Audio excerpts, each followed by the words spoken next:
My next question was, long before evaluation became prescribed, and we know that even after it is prescribed, people are going through it with a tick box exercise. But you had a system which was robust, which was a value adding exercise, not something that you were going through the motions of, where you got people to introspect, see how good they were, what they needed to do, and then compare notes, and then get an external expert to come, take a look at all of this, and then present it to the board and to individuals. So you did mention values. You did mention the part of the larger ecosystem, and the boards must add value to the larger ecosystem. Why did you think of it at that point of time when you did? Secondly, in some sense, can you tell us what it is that has improved as a result of this exercise? Because there might be a message there for persons outside who are still not persuaded that evaluation, feedback, these are good things.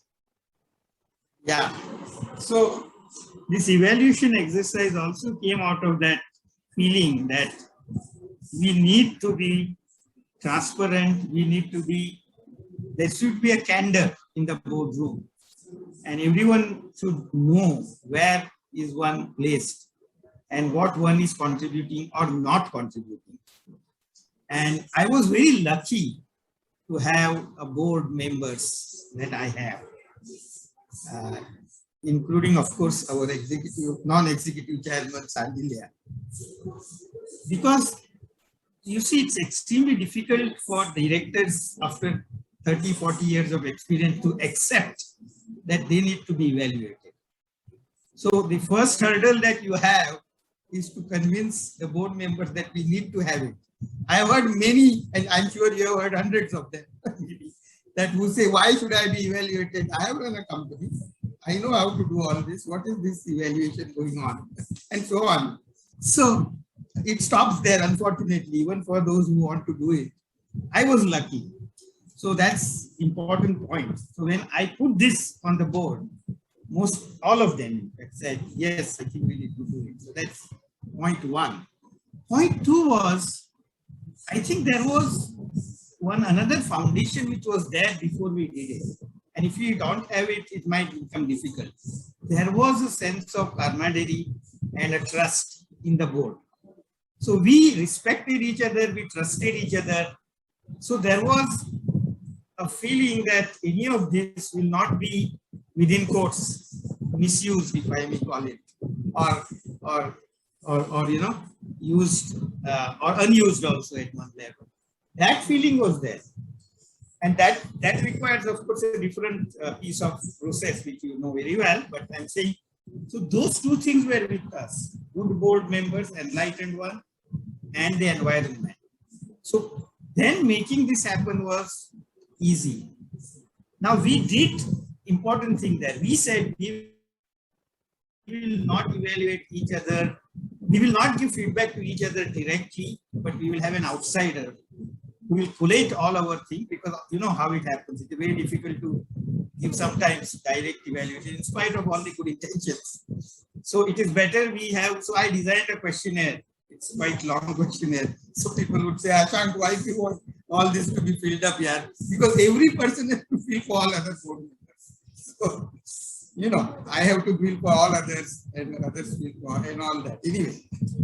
But I think my board was very cooperative, and what has happened because of it is, I think we know what we expect from each other, and I have seen a change in board behavior after those feedbacks. And so board has become more effective, simple and straight.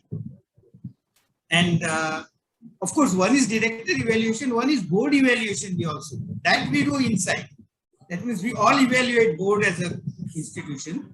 There is a set of some 100 questions, if I may, something close to that, where we ask on various aspects. And we get feedback from management also on how good a board we are.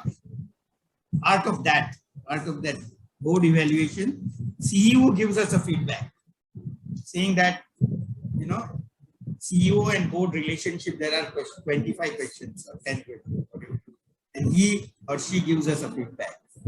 So it is all kind of done in such a way that it's a 360 degrees, as they call it right now. So peer to peer, subordinate to peer, a subordinate to the boss, like board is a boss in that sense, and so on. So I feel very good at the end of it, that we have thrown so many not intended issues that we would have left unresolved if we had not done it. You mentioned at the beginning of this response, you were lucky to have good members of the board.